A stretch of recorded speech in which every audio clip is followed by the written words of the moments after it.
record. Kailangan pala nating i-record. Okay, so how living in the IT era will work for you?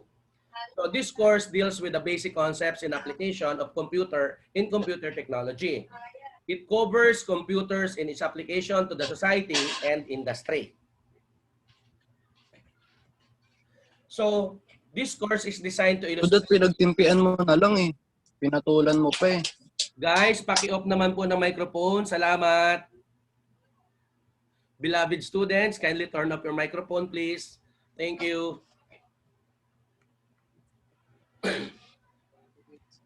Okay, the students will progress to using popular software application programs to process typical documents found in a business or school environment.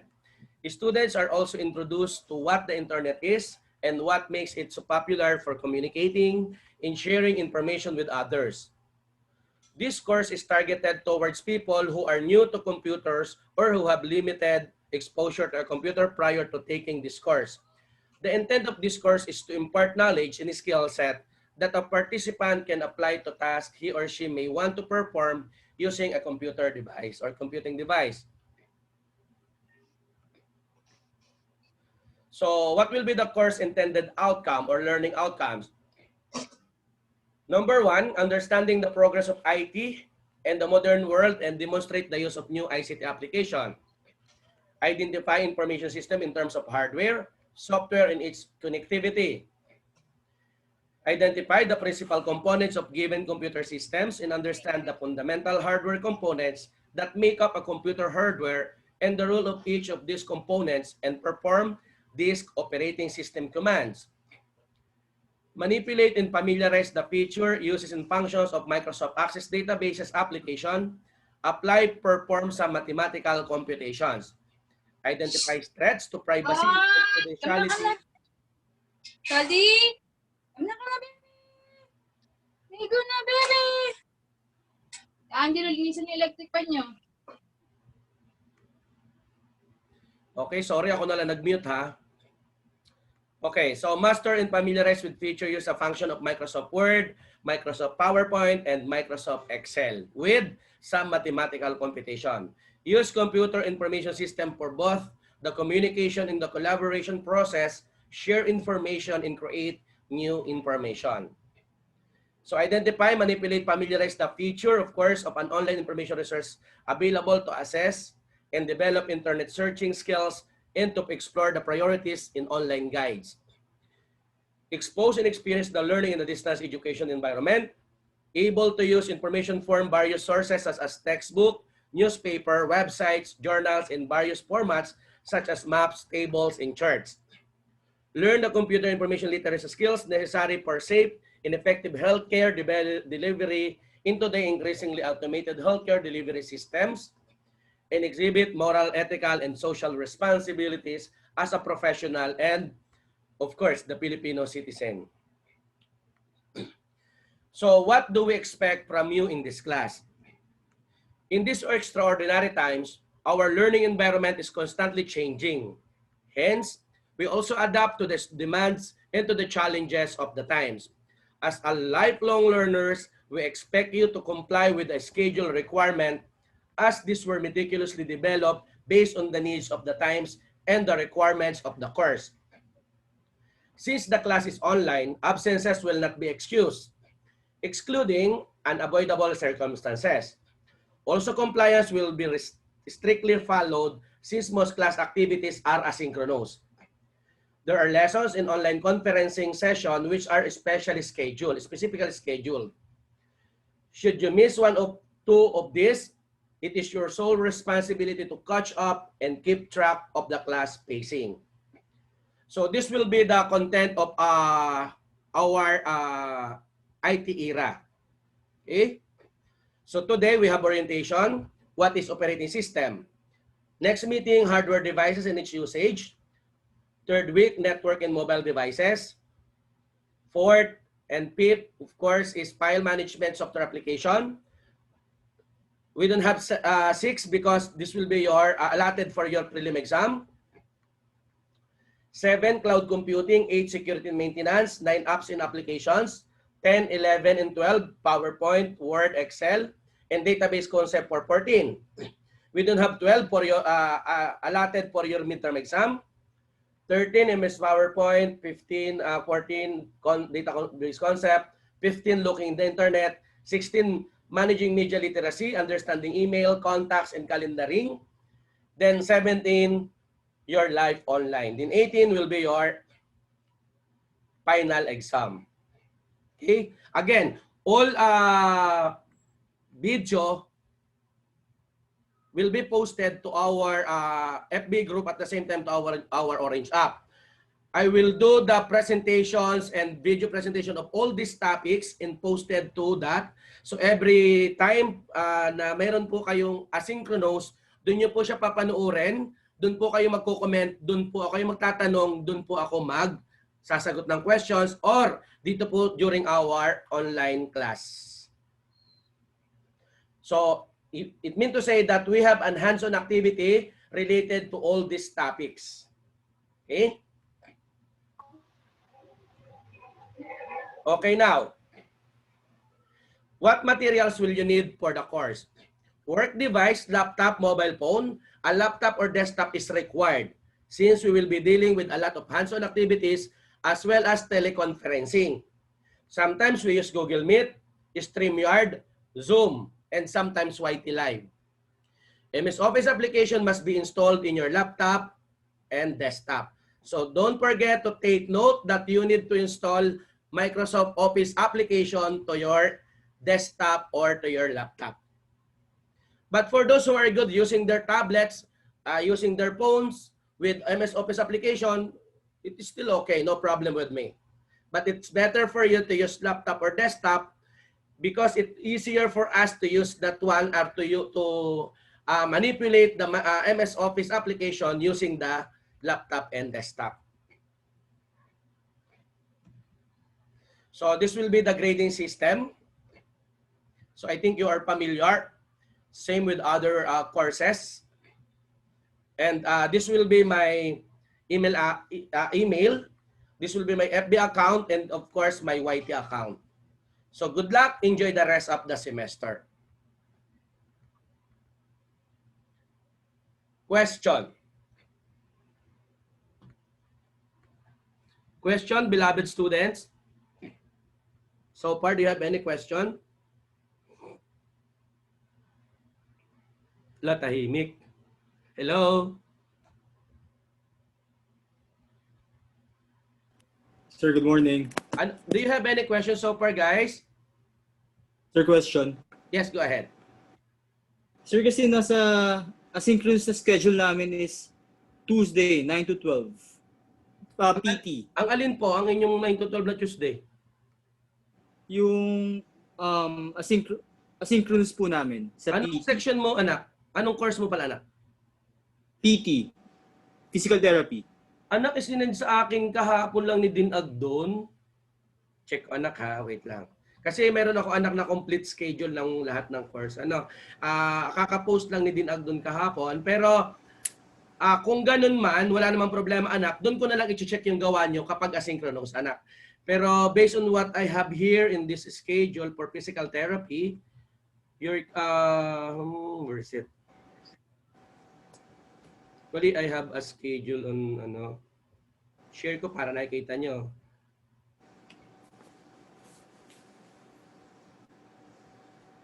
Okay, para ma-clarify lang natin lahat, di ba? Better yung nalilinaw natin sa first meeting para wala bang, nag-check ako ng activity ng Wednesday, wala kayo kasi yung pala Tuesday ang schedule.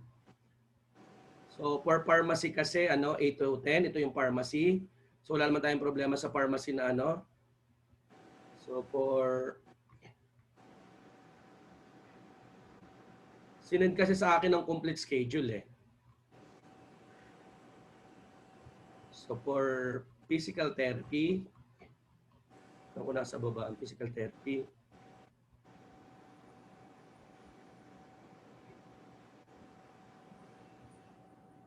Yun. Physical therapy, third year. Anak, Wednesday, 8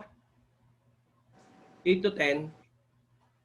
Yun na po i-follow namin, 8 to 10. Yun, anak, ang sinend sa akin, anak ni Dinag doon kahapon. Pa-double check na lang anak sa din nyo, ha? Okay, sige. Thank you po. Okay, thank you, Iho. Meron ba pong clarification class bago tayo mag-start ng hands-on?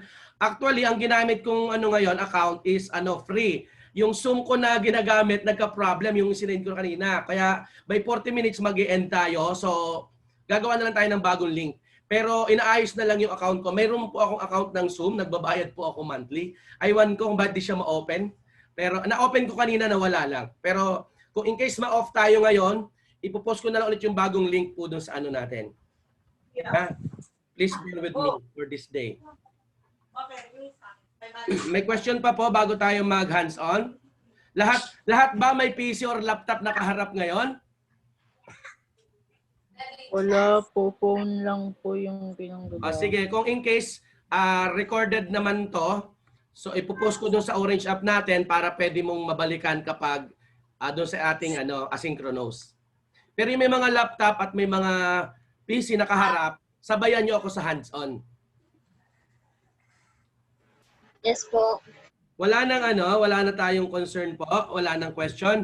Kasi pag nag-start na ako ng class, so tuloy-tuloy na po tayo hanggang sa end. So kung may tanong na lang, may chat group naman po dyan, pwede nyo pong i-post. Dito po, kindly post your question here. Okay? So now, I think we have still time for this Zoom meeting kasi 40 minutes lang to. So I will going to start. Okay. Class, kindly open your desktop and laptop kung meron po kayo sa harap nyo now. Paki-open po ng inyong desktop and laptop. Baka may isang pwede mag-volunteer ng taga-picture ng ating pasuyo. Tapos paki-post sa ating FB group. Salamat. Kasi alam niyo naman, kailangan natin ng documentations. Proof na nagklase tayo. Okay? So I will, okay na naka-open na yung mga laptop, guys? Yes, sir. Yes, sir. Okay, thank you. Yes po. So we're going to share my screen. Class, again, inuulit ko, pag nag-end tayo, magpo-post ako ng panibagong link. Okay? So, share the screen. Pasensya na yung boses ni Dean, medyo naano ako sa masteral kahapon sa kaninang umaga. I'm handling also master's degree program. Ganun na wala.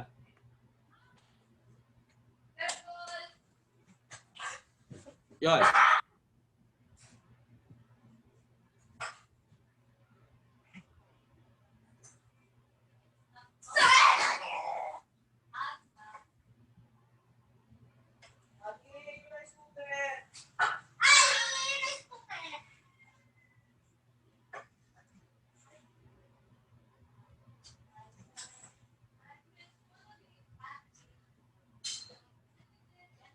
So, nakikita nyo naman screen ko, guys? Yes po. Okay, so what we're going to do is, of course, to use first the DOS command. So as what we have here, based on my presented course outline earlier, so is that this DOS command. Okay? Teka lang, yung electric fan ko, mainit.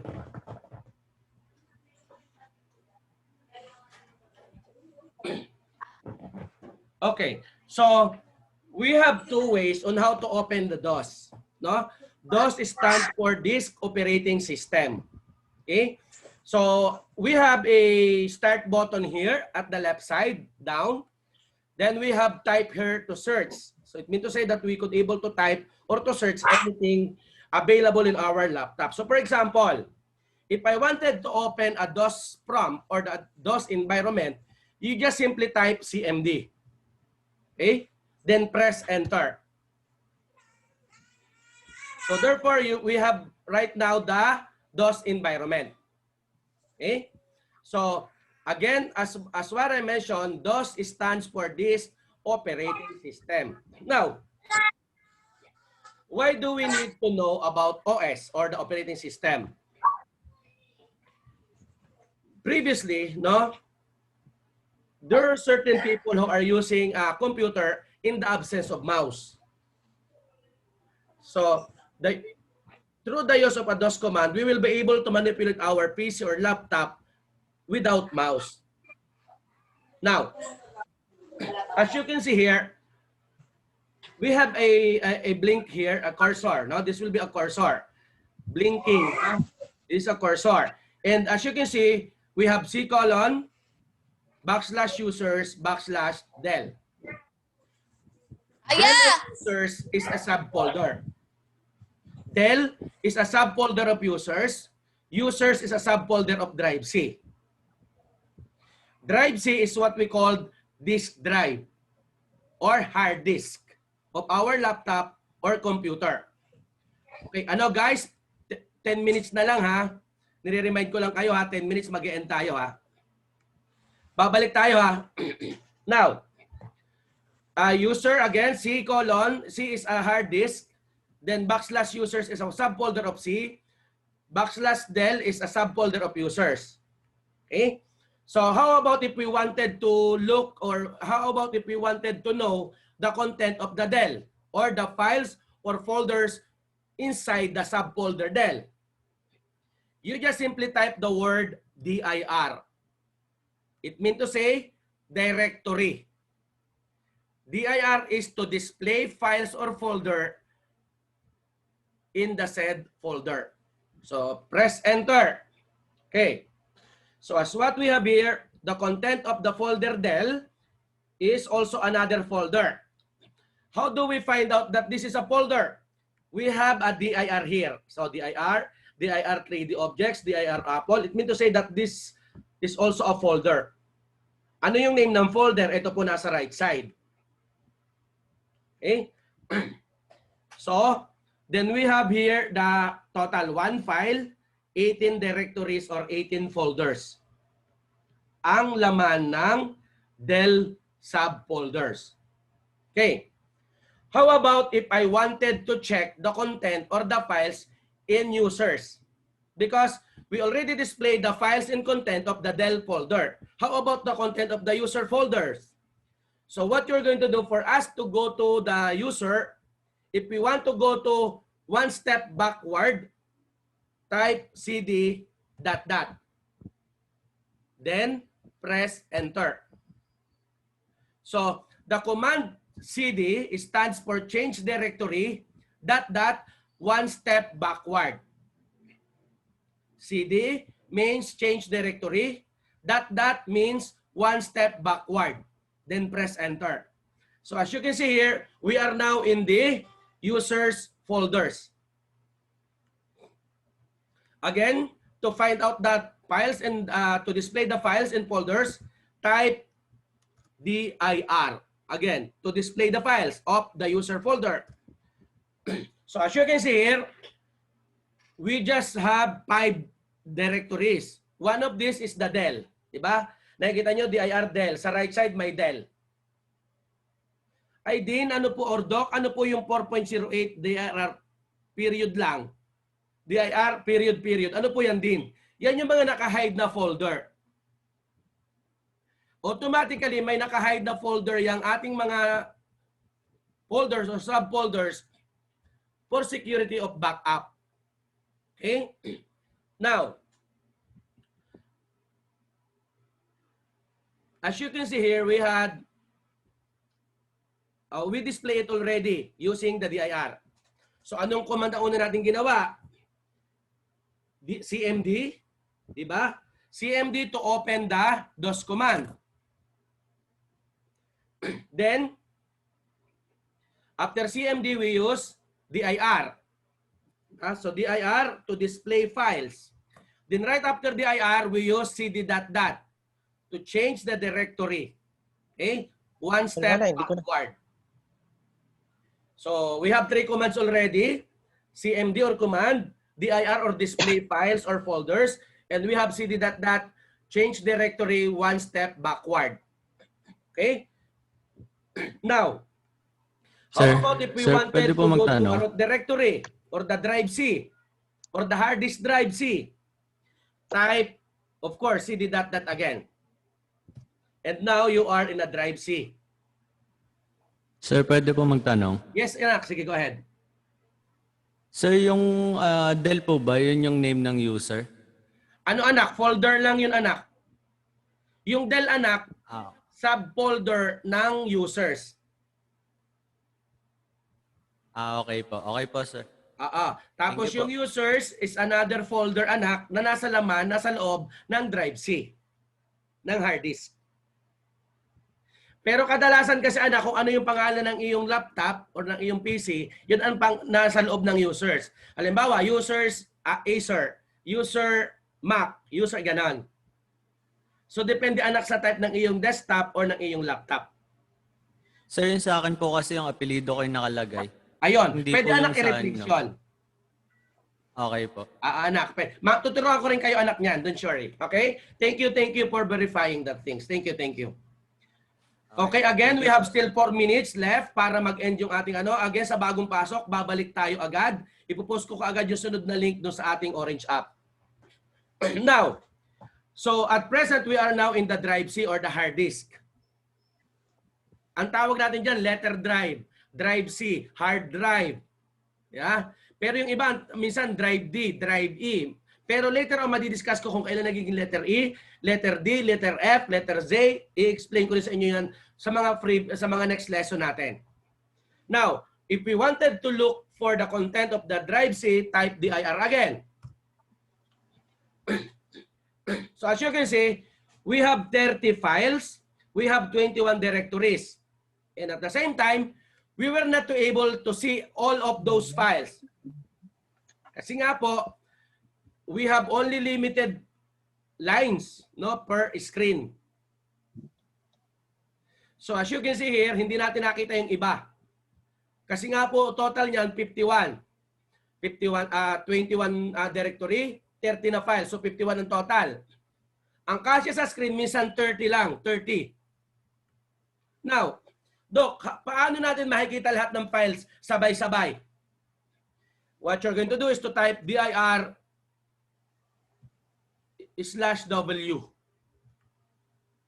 Ayan. Kung makikita nyo, pag nung tinet dir/w, nag-display siya into widescreen format. Oo, hindi naman tayo paggamit sa pag-customer. Ano po? Ano po? I-type nyo lang po dir/w. Pero guys, kapag ang content ng inyong drive C ay kokonti, hindi nyo ma-appreciate yung dir/w.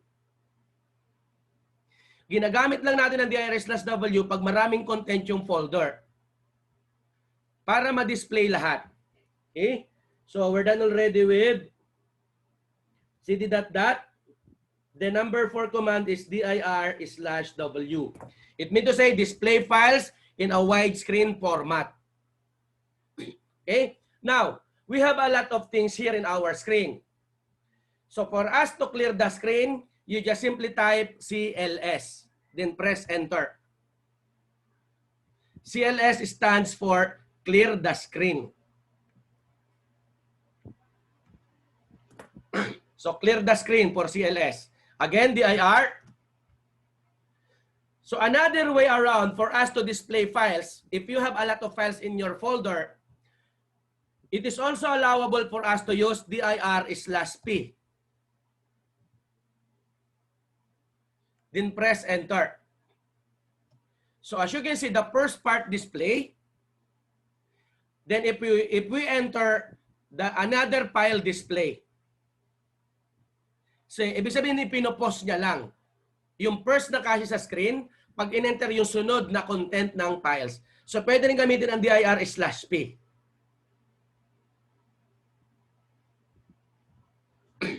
Okay?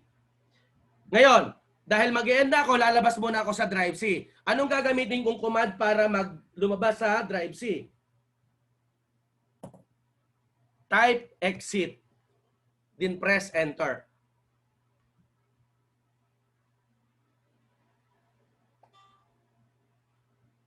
Okay? Question so far. Habang may 1 minute pa, sige. Meron ba diyang gusto mag-display na screen niya na may problem? I-allow ko po yung sharing later.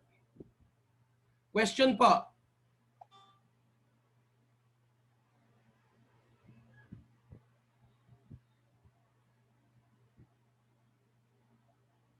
Yes, dir/p, it mean to say, display files in a POS format. Ipinopost natin, anak, POS. Ayan. So, for the meantime, ipopost niya muna yung unang content, yung kakasya muna ang unang part, pag in-enter mo, saka i-display yung sunod na part na hindi na-display kanina. So, we're done already with CMD, dir, cd dot, dir/w, cls, and dir/p. At meron na tayong exit command.